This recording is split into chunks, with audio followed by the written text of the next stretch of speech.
Good evening, everybody. For those of you who are in my side of the world, on the African continent, and or in our time zones, good afternoon if you're in a time zone which is afternoon, and good morning to you if you're in New Zealand, or Australia at the moment. Welcome to the Network Migration Services webinar on Australia and New Zealand tonight. We've got about 193 odd people booked to listen to us tonight, which is climbing quite a lot at the moment. Just to introduce myself, for those of you who don't know me, oh, Peter, you're there. I just sent you a WhatsApp, so that's perfect. Just to introduce myself, my name is Andrew Kerr. I'm a licensed immigration advisor for both Australia and New Zealand. I live in South Africa. I've been in South Africa now for 30 years, believe it or not, next month. And I've owned Network Migration Services for 29 of those years. We are an immigration and relocation agency. We like to think of ourselves as the one-stop shop. And as I talk about the processes and procedures for Australia and New Zealand tonight, you'll get an understanding of what I'm talking about us perhaps going the extra mile and making sure, of course, that lots of things are covered, not just necessarily your paperwork. Welcome to those of you who are listening again. Ruan, thank you very much for being on board as always. Ruan is head of our marketing. He arranges these webinars for us once every 3 weeks, normally on a Wednesday night. Thank you for joining us and making it available again, Ruan. Hi, Desiree. Desiree, I think you've been a little bit too junior on yourself. Hi, welcome all. I'm Desiree Lindeque, a senior team member. Desiree is actually our operations manager. She's come into that position in the last 3 or 4 months and doing an outstanding job. And Desiree will actually be joining Peter in New Zealand very shortly, in fact. And hi, Peter. Welcome to the webinar today. Peter is our MD in New Zealand. He runs our New Zealand branch, and he's going to be working very closely with Desiree. And, of course, Michelle and Judy are already in New Zealand. And, oh, God. Guys, just excuse me a bit. Andy, can you make the presentation full screen, please? Ruan, I thought I had, mate. You're going to have to run me through how to do that. So, sorry, Ruan. I thought it was full screen. I'm looking at the full screen, or am I not? So, where are we? Full screen. Sorry, Ruan. I'll figure it out in a second. We're on slideshow. Where do we go for full screen? We don't. That's way smaller. Okay. Ruan, why don't you call me and talk me through it, mate? Because it's going to be a lot easier if you do it that way rather than me screwing around and stuffing up IT. Excuse me, everybody. As you can see, I am not IT specialized in any way, and now I've stuffed up the whole thing. I think that's it. I hope that's it. Anyway, thanks, Ruan. I think I've done it. Just send me a message if I have. But thank you, Ruan. I think I'm on full screen now. Just send me a message or a thumbs up if I have. Thanks for that, Ruan. And I was just welcoming Peter. Peter's our MD from New Zealand. And also Liz. Thank you, Liz, for joining us tonight. As always, Liz is our HR manager and one of our senior consultants. Network is blessed with having about 23 colleagues now. Some are working remotely, one in the UK, one in Zimbabwe, one in East London in South Africa, one in Durban in South Africa. And, of course, we've got about 15 team members now in our Johannesburg office. I'm actually sitting in our office, even though it's nighttime.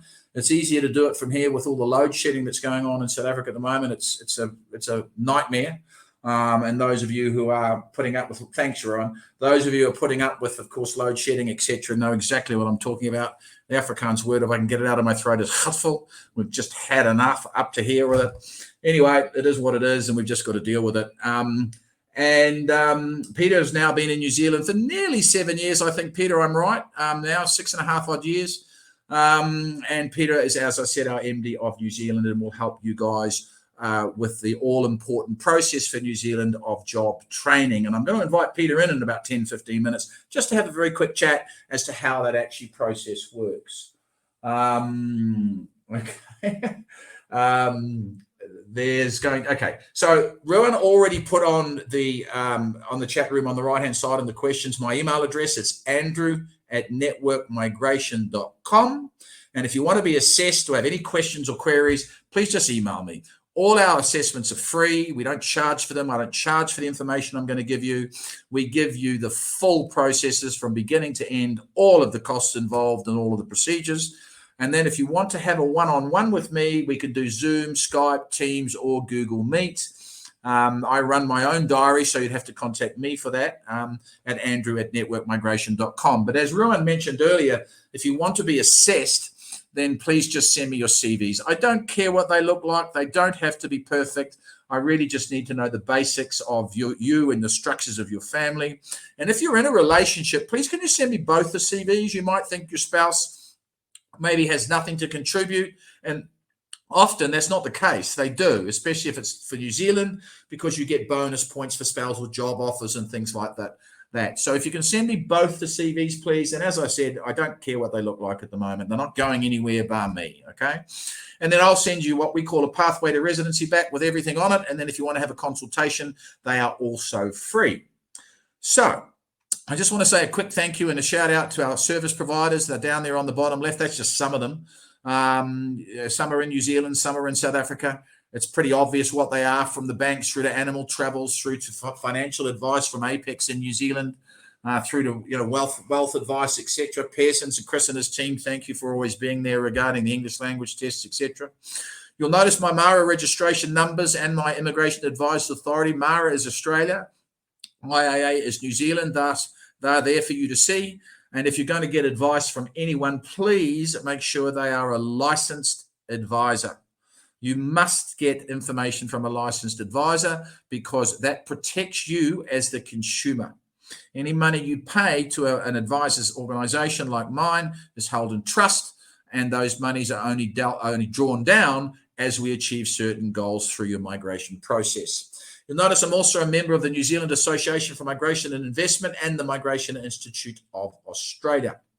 They are bodies that we're members of, which are quite informative to belong to when it comes to rules and regulations and the constant changes that are happening, both pre-COVID, during COVID, and post-COVID. Or well, clearly we're not post-COVID, but you know what I mean, post-lockdowns, I suppose, in most countries anyway. So so that's sort of the introduction. We've been around a long, long time. We've just hit, I think, 14,000 families that we've immigrated.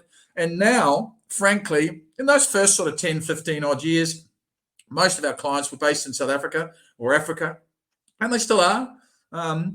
But we've got clients all over the world now with technology, clients as far away as the UK and the Ukraine and China and America and the Philippines and Sri Lanka.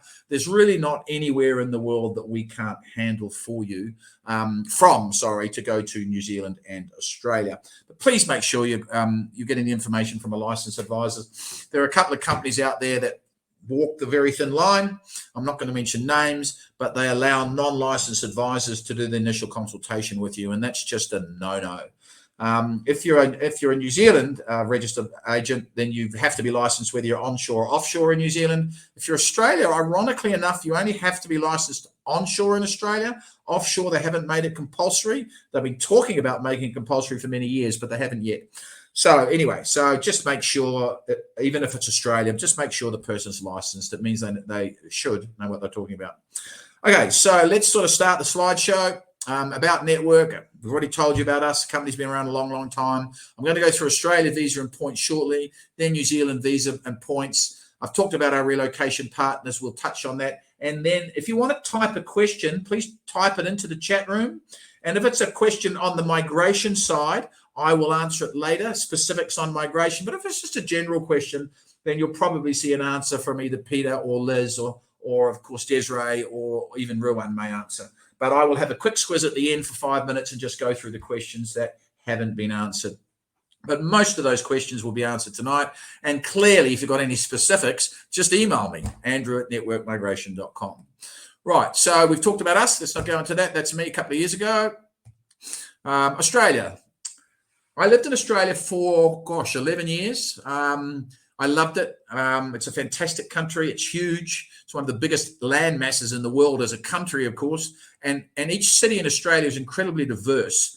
From Sydney to Melbourne to Adelaide to Perth to Darwin to AC Canberra.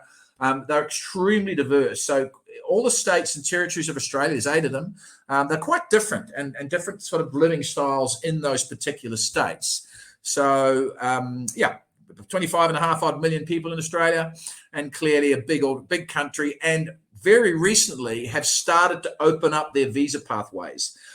During the COVID crisis, in fact, even pre-COVID, Australia was selecting very, very few people internationally. And, you know, it was something that you can't contact Department of Home Affairs in Australia directly. They don't respond to you. So it was very interesting and hard to figure why, because post-COVID, they've gone ballistic. Last month alone, they selected 35,000 offshore applications. So, now's the time, if you're wanting to go to these countries, to get on with it and start, of course, preparing applications and getting them into the system. Excuse me. Okay. So on this page, it's just an idea of the visas. I'm going to be talking about skilled migrant today.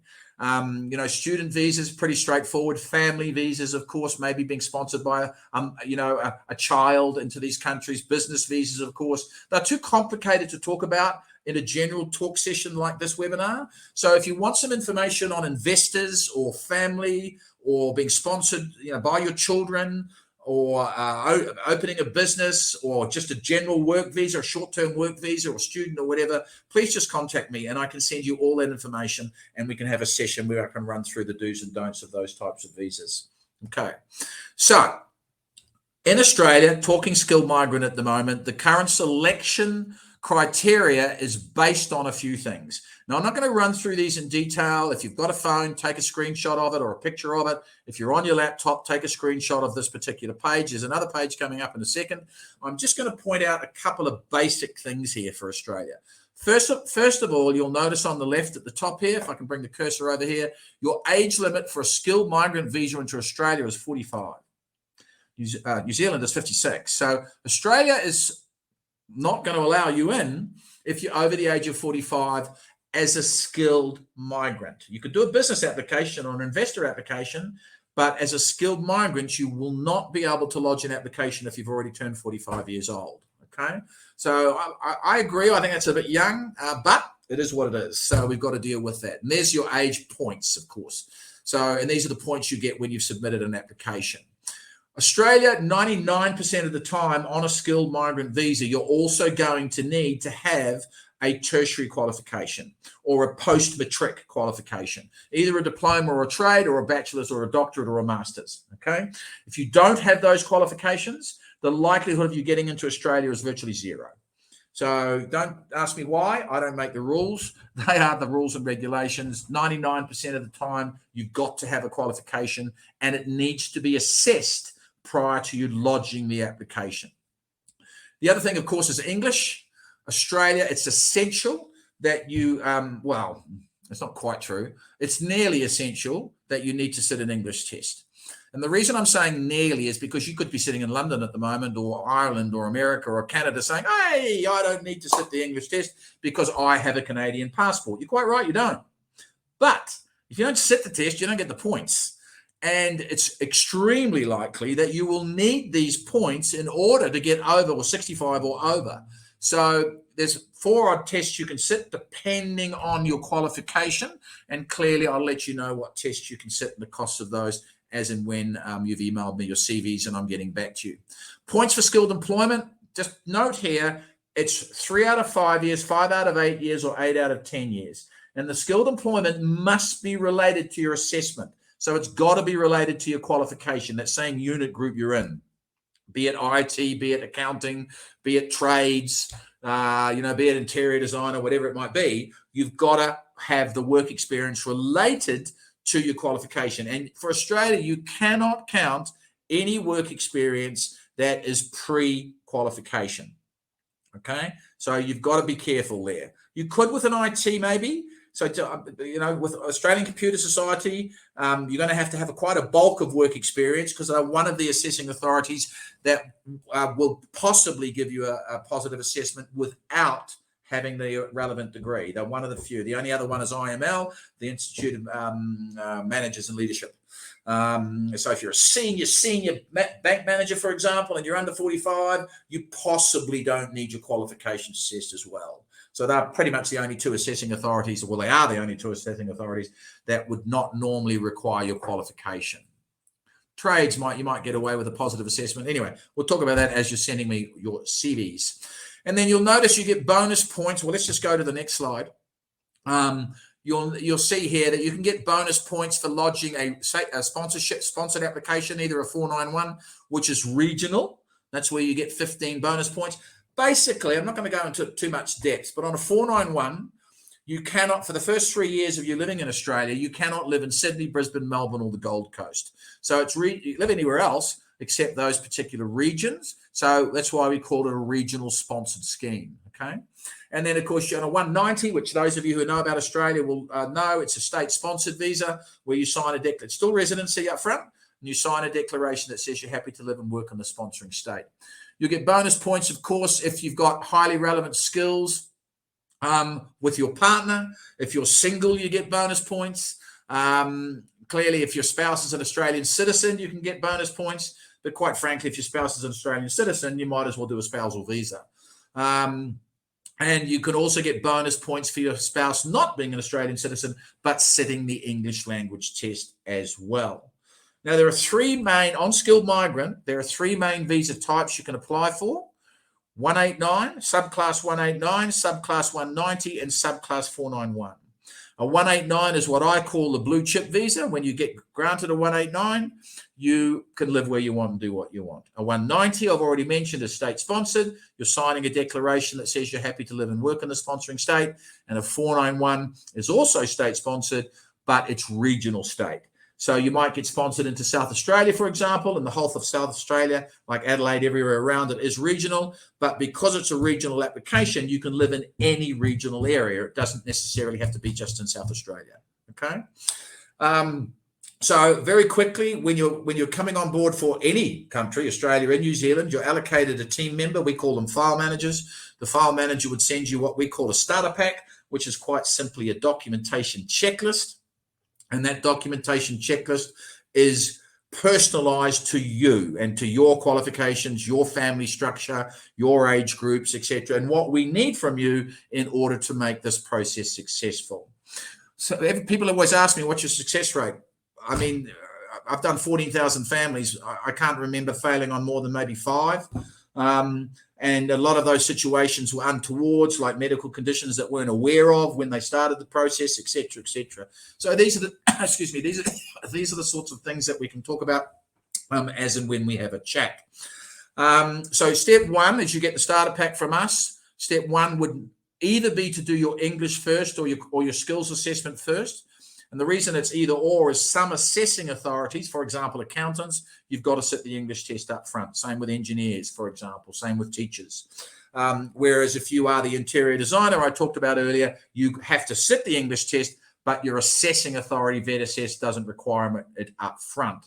So we would get the English test done and your paperwork ready to submit the skills assessment to the relevant assessing authority. There's over 30 of them in Australia. So clearly it's called an ANSCO code. We're going to talk a lot more about that when we're doing New Zealand in a minute. But ANSCO is Australia and New Zealand standard classification of your occupation. There's thousands of ANSCO codes because clearly there's thousands of occupations, but you have to be quite specific with your ANSCO codes because that's going to end up being your pathway to residency. So once we've had your skills assessed and your English test done, which all up would normally take around 2 to 4 months to get all that done, then we can load your application. And what we suggest is we load multiple. So we can load a 189, we can load a 491, we can load a 190. The 3 separate applications loaded, that's what we do, of course, we'll do it for you. But the point is, why limit yourself? Why not just load them all? And then, of course, the more, I can't remember the terminology now, but the more pokers you've got in the fire or something, the more hands in the basket, that type of stuff, the more opportunity you've got to be selected. And as I've mentioned, Australia right now, and I do stress this at least until July, will be selecting big time because they want 195,000 people since July last year. So if you're thinking of Australia, get on with it. Okay. Right. So I'm going to be inviting Peter Lemerin soon because I'm going to be talking about New Zealand, my country, land of the long white cloud. Although, frankly, I've lived in South Africa longer than I lived in New Zealand. I lived in New Zealand for about 21 years. I've been in South Africa 30 years now. My hometown I'm looking at is Auckland. It's where Peter is at the moment. I'm just going to run a little video slide, or it's about a 60-second listening that you need to listen to that was actually put out by Immigration New Zealand way back when they were talking about, of course, new rules and regulations and changes regarding the accredited employer's work visa. So let me just go into that. Very, very pretty country. We all know that. My heart goes out to the people in Auckland for last weekend's rain. I've never, ever seen anything like that. In fact, New Zealand has never seen anything like that. The floods in Auckland were awful. So our hearts and thoughts go out to everybody that was, some people lost their lives, clearly, and our thoughts go out to those families. But a lot of people were injured, and, of course, a lot of homes were destroyed. So thoughts and prayers go out to all of you guys. Peter sent me some videos on it, and it was frankly horrific. Anyway, again, every type of visa on the planet. And I'm going to ask you to listen to this little speech while I'm inviting Peter into this meeting. Where no New Zealanders are available for a job, employers can hire a skilled migrant worker using the Accredited Employer Work Visa, or AEWV. Before inviting a migrant to apply for an AEWV, employers must become accredited with Immigration New Zealand and complete a job check for the role they want to fill. This means migrant workers can have more confidence about the role they are coming to New Zealand for. To gain accreditation, an employer must be a genuine business in a good financial position and have no recent history of breaching employment or immigration law or business standards. The job check confirms that the job pays the market rate, and the terms and conditions of the contract comply with New Zealand's employment standards. Before applying for a job check, employers need to advertise most roles to prove there are no New Zealand citizens or residents available for the job. After an employer's job check has been approved, you will be sent an email containing a link and a job check token. This means you can access the online portal and apply for your visa. The application process is all done online, where you will fill in your details and upload supporting documentation. Immigration New Zealand will check if you meet the requirements for the AEWV and that you have the skills and experience the employer is seeking. Once you are employed, your employer must provide you with information to help you settle into life in New Zealand and give you time to complete Employment New Zealand's online modules on employment rights while you are at work. The AEWV is designed to ensure only good employers can hire migrant workers and helps prevent migrant exploitation. More information about the AEWV is on our website. Hi, Peter. Hey, Andrew, how are you keeping? I'm good, mate. A bit tired. It's been a hell of a day. As I'm sure you've had a hell of a weekend helping all your friends and families clean up their houses. So, as you know, thoughts are with you guys. It can't have been a nice time in Auckland last weekend. Yeah, it was actually quite devastating. Just a few homes away from us. They all live below road level and next to a stream, and all the houses are flooded. We drove past there and they were rescuing people out of homes already. Yeah, so yeah, it's hectic. And of course, the poor people in Syria at the moment. I hadn't even been listening to news, and I heard that today. I mean, gosh, the earthquake and et cetera. I mean, this global warming thing's becoming a real thing, isn't it? Yeah, it is. I think we're starting to see the effects of it all over the world. Yeah. Anyway, let's try and talk about some positive things. So, thank you for, as always, joining us today. If you just wouldn't mind explaining what you do. Thanks, man. Yeah, hi. Yeah, we're the New Zealand team. We dedicated to your relocation advice, firstly, before you leave and when you arrive in New Zealand, and then also your job search training.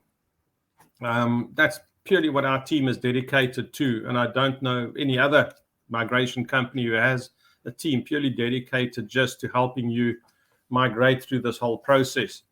So, because there isn't one. Yeah.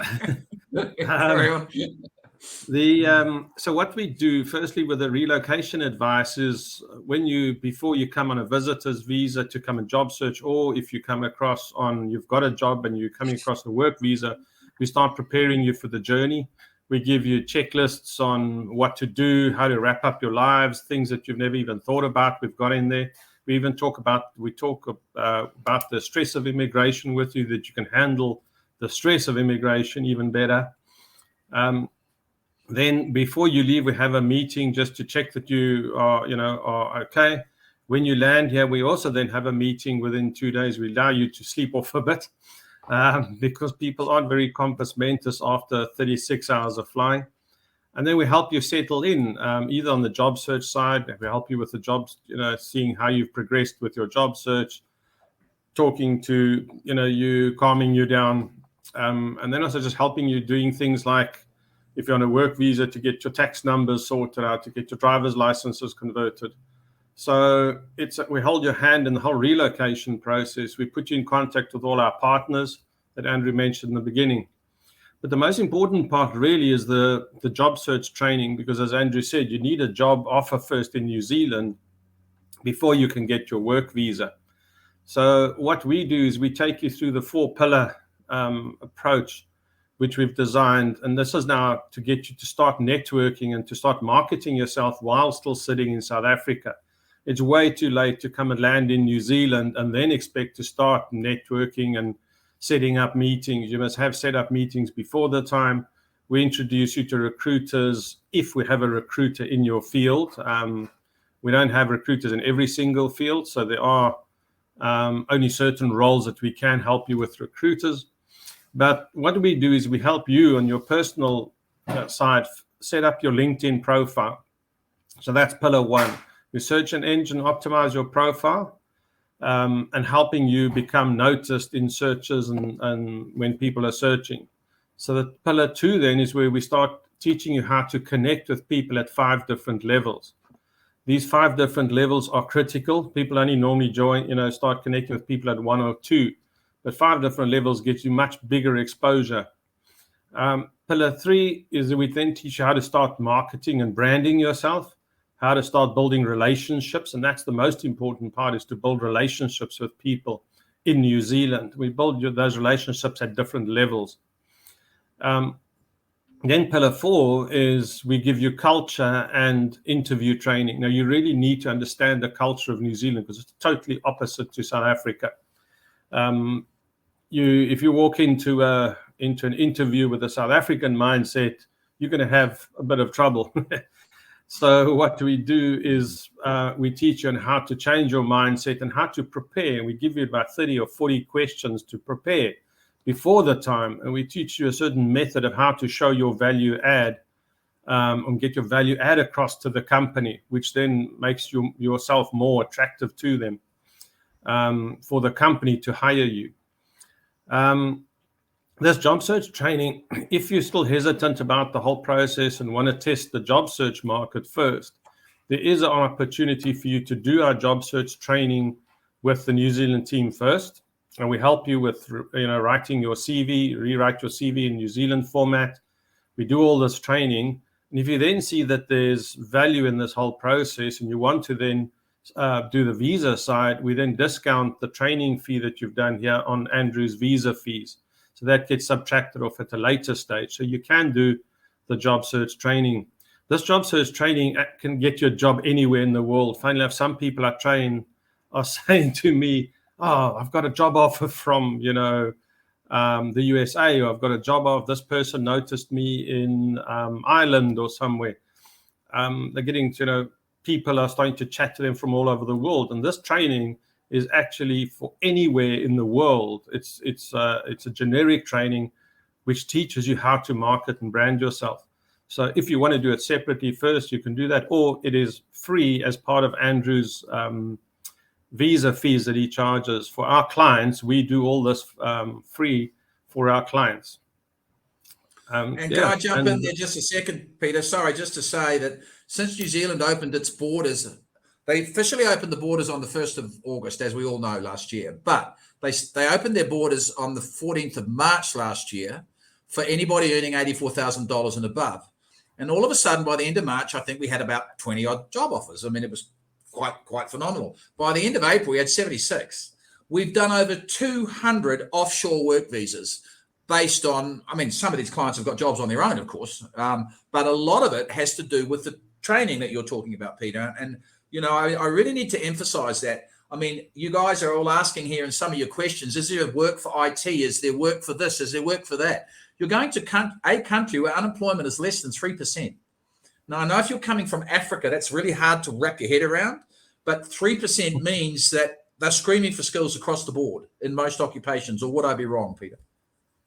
No, majority of the skills across the board, technical skills. I mean, welders, all trades, for example, all engineering, medical, IT, teachers, you name it. It's across the board, yes. Die een ding wat ons ook doen is ons doen dit ook in Afrikaans, as jy Afrikaans is. So ek is Afrikaans en al my opleiding kan in Afrikaans gedoen word vir mense wat sukkel. Maar jy gaan moet Engels leer want dit is 'n Engelse land. So just to say that the training is also in Afrikaans, if you even have that. There's I have one two of my languages. clients I spoke to tonight is extremely Afrikaans, a lovely gentleman. Will easily get in. He's a qualified millwright. He's qualified anyway. He'll easily get in, but he's extremely Afrikaans and was worried a bit about the English test. Well, you were extremely Afrikaans and still are. Did you struggle with the English test at all, do you think? Me, no. No, I went to English schooling, so my English was good. Oh, well, there we are. No, but I mean, yeah, so sorry, Peter, I keep jumping in on you, but I think you're nearly finished anyway. Yeah, I'm finished, yeah. Okay, so I'm going to say thank you to Peter, and I'm going to let him, because he's from now on, he's got appointments pretty much all day long with our clients and training, etc. So, mate, thanks very much. You might see, just on a business note, I did move the company meeting tomorrow morning our time, half an hour earlier. If that's okay with you. Yeah, okay, 100%. All right, mate. Well, we'll see you soon. Thank you very much for the information again, and I'll continue. Thanks, bud. Thanks, Andrew. Bye, everybody. Bye. Yeah, thank you for that, Peter, as always. Just a couple of questions that, I mean, somebody asked earlier here, and by the way, this is somebody that I've already pre-assessed. The biggest piece of the whole puzzle here is getting a job. If you don't get a job, you can't move forward. And that's why Peter mentioned earlier, we believe we're the only company that spends the amount of time, effort, and resources on the job search process. I mean, effectively, we've got 5 people helping you do that. And I'm not putting other companies down, ladies and gentlemen, I'm not. They've all got their own business models.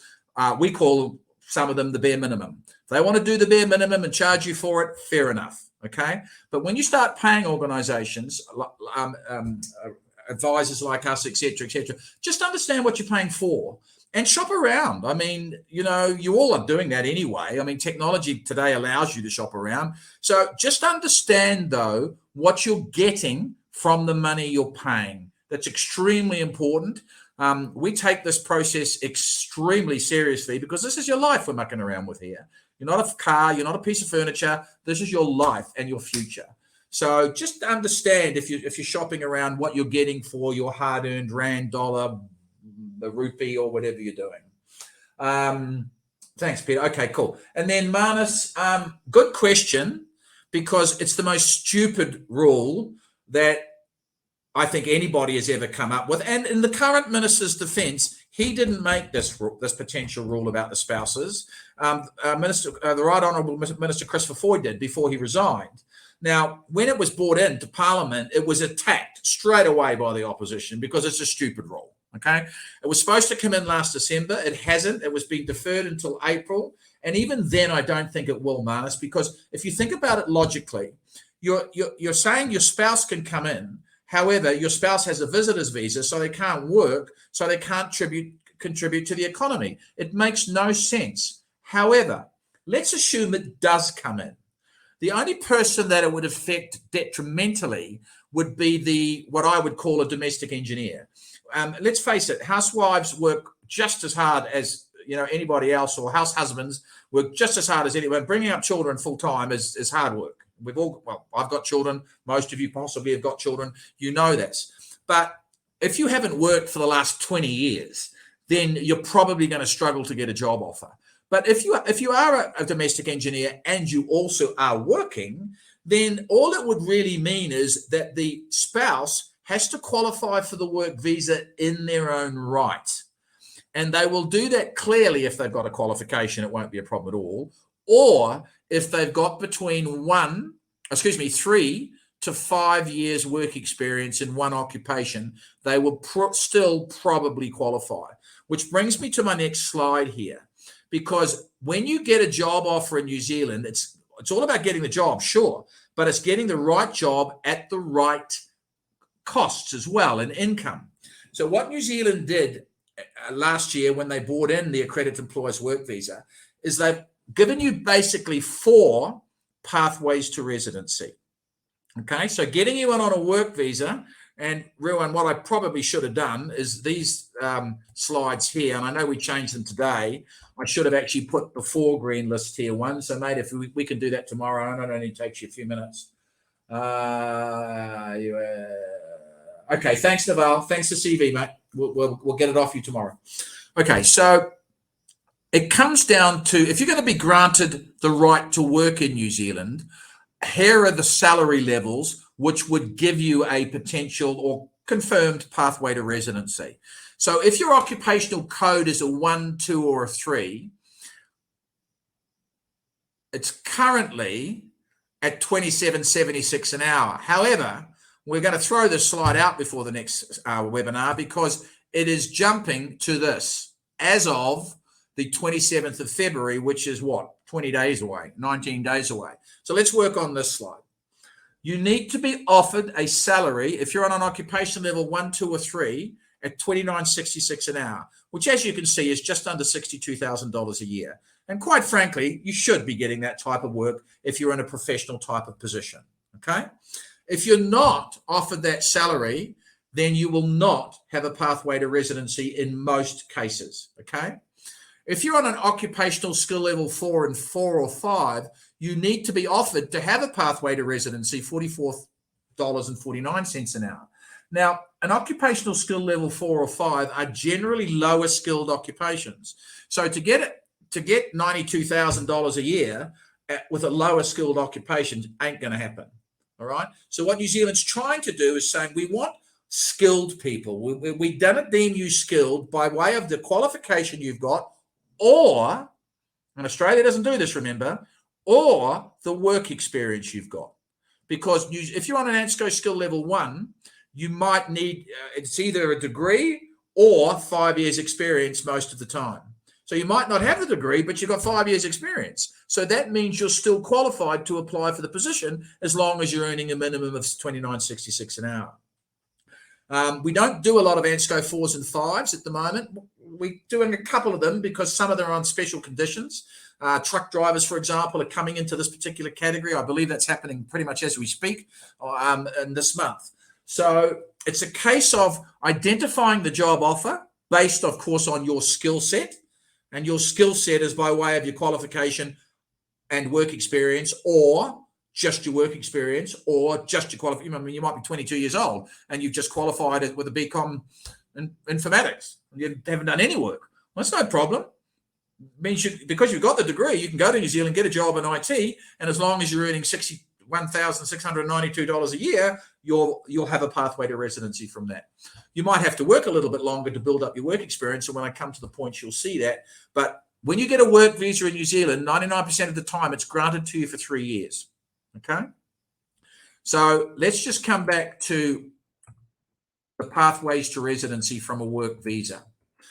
Firstly, there are 76 odd occupations, roughly 80. Some have been added, around about 80 occupations on the green list tier 1.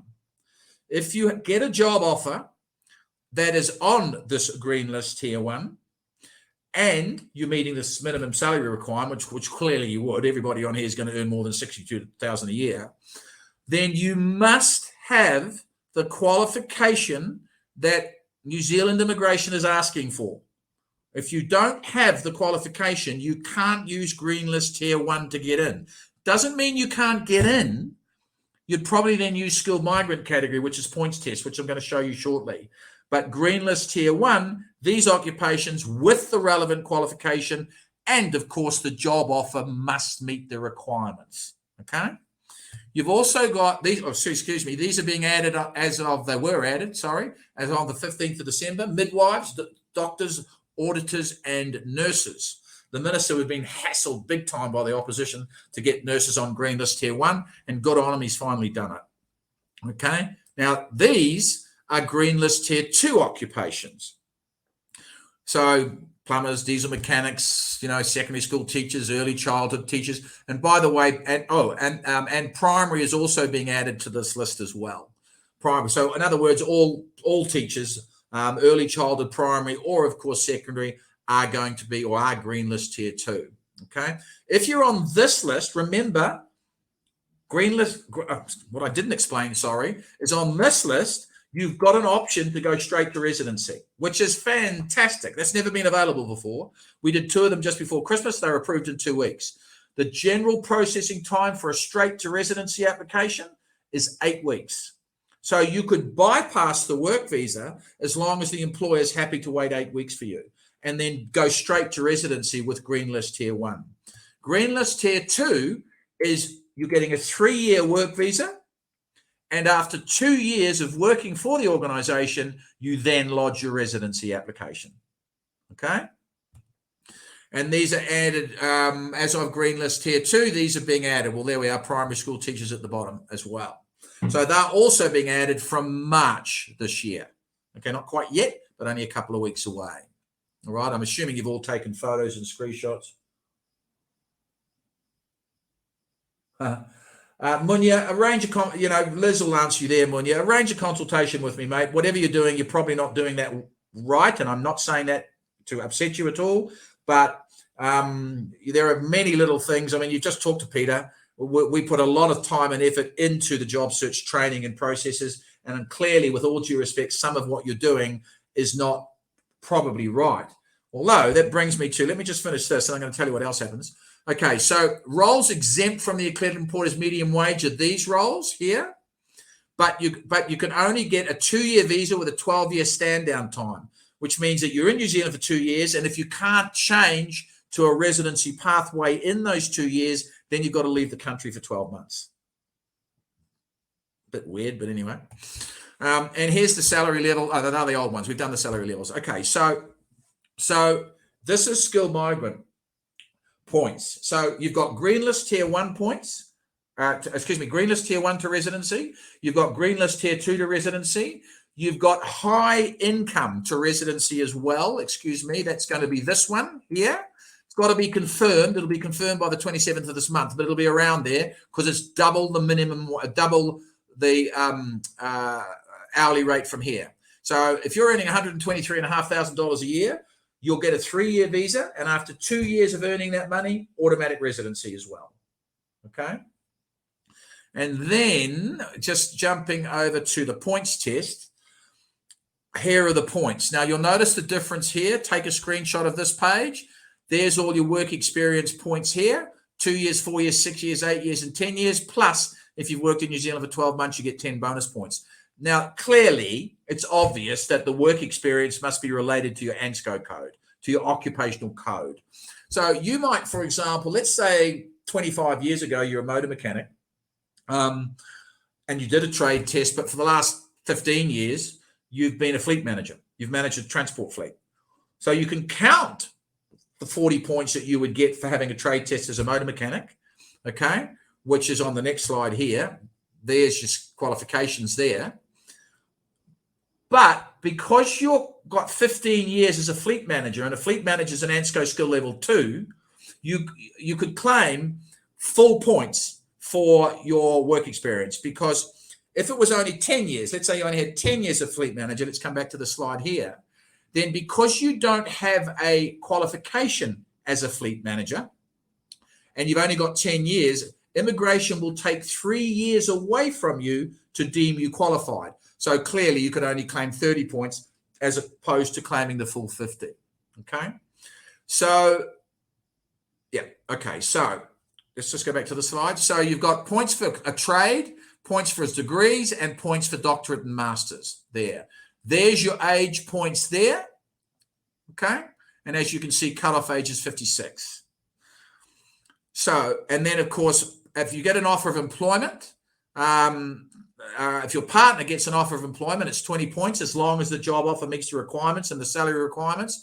If your partner has higher qualifications, like a degree, you get 10. And if he or she has a PhD or a master's, you'll get 20. You get points for studying in New Zealand here. There are your points for your qualifications. And coming back to this particular slide, there are the points for offers of employment. In Auckland is 50, and outside of Auckland, you can add these two together, okay? And if you're earning twice the current minimum wage, which is 115, you can claim bonus points. Remember that minimum wage is going to jump to 123 as of the end of this month. And if you've got, and that is, as I've already said, you can also get bonus points if you're working in an area of absolute skills shortage. This is all over on the right-hand side here. So you might say, well, hold on, I'm not on the green list. Does that mean I qualify? I can't get in? No, it doesn't. All right. So green list tier 1, green list tier 2, high income, or the points test. Now you might say, well, hold on, I'm only 25 years old. I'm only going to be sitting on 130. Well, don't forget, if you're only 25 years old, you're not claiming any of these points here. All right, well, maybe you're only claiming 2 years or 4 years. You've still got points up your sleeve to gain towards residency, as long as, of course, you're working in the occupation in New Zealand, and of course the rules don't change. But somebody asked earlier, I think it was Andret, and hi Andret. I mean, I think I've actually met Andret. We'll just come back to this. Excuse me, wrong slide. Coming back to this. I've done it wrong again. No, I've done it wrong again. I don't know what I'm doing wrong. Let's just do this one. Yeah, there we are. Okay, so sorry guys, I just want to go backwards. Let's go forwards. Coming back to this one. And Brett asked a very pertinent question. She's saying, are telling her that when she's in New Zealand, if she's after 3 years, if she hasn't got residence, she's kicked out. That's not true. Okay? As long as you maintain the appropriate job offer at the appropriate salary, you can roll your work visa over as many times as you want. Now, that's not ideal. We all know that. You want to become a resident. But let's say you go to New Zealand and you're only sitting on 130 points, and okay, well, if I want to get to my 180 or I want to qualify and the rules change, then I need to do a qualification. Well, then do one online. Do one at night school. Do one at a university or a college or a technicon or whatever, and upskill while you're in New Zealand. And you can do that, because don't forget, you can, if you're on your work visa, you are allowed to study. Des, you'll tell me here, I think it's for 20 hours a week. I've forgotten, Des, it's either 20 or 30 hours a week. If you're listening to me, you might want to type it in there. But you are allowed to study. Well, a spouse clearly can, no problem at all. But the main applicant is also allowed to study for certain periods of time whilst on their work visa. Okay, so we might put that in the little chat room now. We might not. But anyway, if you email me, I'll be able to point you in the right direction. What it boils down to, ladies and gentlemen, I'm going to finish in 4 or 5 minutes, and I'll just check the questions now. What it boils down to is subject to, well, let's put it this way. There are 3 reasons that this process would fail. You have a major criminal record, and I don't mean a minor one. You got caught speeding, or, you got caught smoking a joint, 5 years ago, and blah, blah, blah. Clearly we can talk about criminal charges and whatever, and please be honest with me. Thank you, Desiree. So 20 hours a week for a qualification less than 3 months and less in line with employment. Cool. Thank you. Thanks, Desiree. So there are 3 reasons this will fail. You got a major criminal record. You got a major health problem. And when I say major, I mean really reasonably major health issue. Okay. Or you don't get work. Now, I've already said we've had over 200 clients get job offers from offshore since borders started opening last year. But you've got to say to yourself this. If the only reason that I'm not going to be successful with an application is that I don't get a job offer, why don't I fly to New Zealand and get one? Because you're allowed to, as long as you do it properly. It's 246 New Zealand dollars for a visitor's visa. And if you're going on a holiday, fair enough, you're holidaying. But if you're going to job hunt, it's still $246, but we tell immigration you're coming to job hunt. So we are fully transparent with them. They know you're coming into job hunt. Now, we had about 243 odd clients fly in pre-COVID year, 2019. 243 of them, 3 failed. Everyone else got a job. And that was pre-COVID. Post-COVID, or you know what I mean, post-lockdowns, because of the lockdowns for the last 2 or 3 years, these countries are screaming for skills across the board. So if you don't find a job while you're in South Africa or your home country, go. Get on a plane, get over there. Your visa will be valid for up to 6 months normally. It's being handed out for 12 at the moment, but you can only stay for up to 6, depending on your nationality, of course. And on average, it shouldn't take you longer than 3 weeks to finalise employment once you've landed in New Zealand. And the only reason I'm telling you that, ladies and gentlemen, I've been doing this for 29 years, okay? And you've always, excuse me, needed a job offer to get into New Zealand, okay? So let me just have a quick squiz. I'm pretty sure Desiree and Liz and Ruan and Peter, thank you so much, everybody, for answering the questions. Just scrolling down here. My wife is expecting. It's a good question. We do go about applying for the visas. Does she remain behind thereafter in delivery? That would depend entirely. Mokele, excuse me, I'm not going to pronounce your name correctly. My apologies. Just drop me an email on it and I'll let you know. But it depends on how pregnant she is. If it's only a few weeks, well, it won't be a problem. But clearly, if she's giving birth in the next couple of months, then your suggestion would be the way we would follow. My question is on visa types. If one gets a job offer for a 5-year-old and a 2-year-old. Oh, okay. So the 5-year-old will be given a student visa because we start school at 5. Thank you. And with your 2-year-old, they're given a visa which is linked to the main applicant. So it's a child visa or visitor's visa linked to mum or dad. And it will stay valid while mum or dad stays valid, because when you're 5 years old or over, you're given student visas in New Zealand. Other than that, it's a visitor's visa or visa linked to mum or dad. With all the challenges and cabinet reshuffles happening in the election, there's really a moving target that's having me wreck my brain. Also, proposed spouse visa is a real sore point. It excludes the partner from. Yeah, well, we just answered that, Ashwin. As I said, as long as your spouse can qualify on their own for a work visa, then it's a moot point, quite frankly. But yeah, I'm not going to get into political discussions. I think we all know that Jacinda Ardern recently resigned. I've got my opinions on that, and I won't air them publicly. But I do think that there will be some major changes in October, and I will leave it at that, because I'm not going to get into a political discussion tonight. If you wanted me to have a political discussion with you, I will happily have one in a private environment, Ashwin. So just let me know. But yeah, I know it's got you racking your brain, mate. But clearly, if you want to go, there's going to be a way.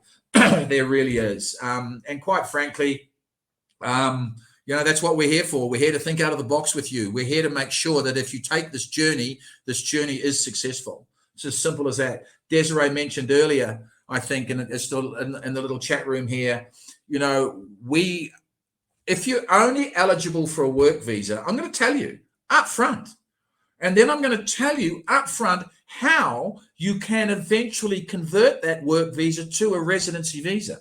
So we're not going to flower this up. We're not going to make this look all wine and roses. This is incredibly expensive. It's incredibly stressful, and that's what we're here for. We're here to hold your hand through the entire process. And whether that takes 1 year or 10 years, we do not stop until you are a resident of the country that you've chosen. Okay? It's as simple as that. All right? So on that note, I'm going to end my broadcast tonight. It's nearly 9 o'clock at night over here. I'm going to leave the office. I've got some early meetings tomorrow morning. I just wanted to say a thank you to Peter Lemmer once again for joining us, as always. Thank you to Ruan for arranging it. Thank you for Desiree for being the ace person that you are, and our operations manager. You are unbelievable. I think there's 1 or 2 team members listening tonight. Chanel, one of my colleagues, she logged on earlier unexpectedly to talk to a client of ours. Thank you, Chanel, for that. It's outstanding work. You don't need to do things like that, but just shows me the sort of character you are. So thank you very much for doing that as well. Thank you, as always, to Liz for doing an outstanding job. Now she's in Joburg. We're really ecstatic to have Liz here in Johannesburg with us. She was in our Ballito office. And of course, I've forgotten who else to thank. But if I've forgotten you, please, it's not personal. Thank you for everybody listening tonight. We ended up with just over 200. Thank you for listening to me tonight. Clearly, as you can tell, I'm an open book, ladies and gentlemen. If you want this information, I'm going to give it to you, and it's not going to cost you anything. If you end up engaging our services to take this journey with you, we'd be very proud and honored to assist you with this journey. And as I said earlier, we take this extremely seriously. And if not, then the advice is free. So get it anyway. And then you can either go and do it yourself or use another agent or do whatever you want to do. Thank you once again, everybody, for listening to me tonight. Have a great evening, those of you on my side of the world, and have a great morning, those of you on the other side of the world. Stay safe, everybody, wherever you are. Ciao.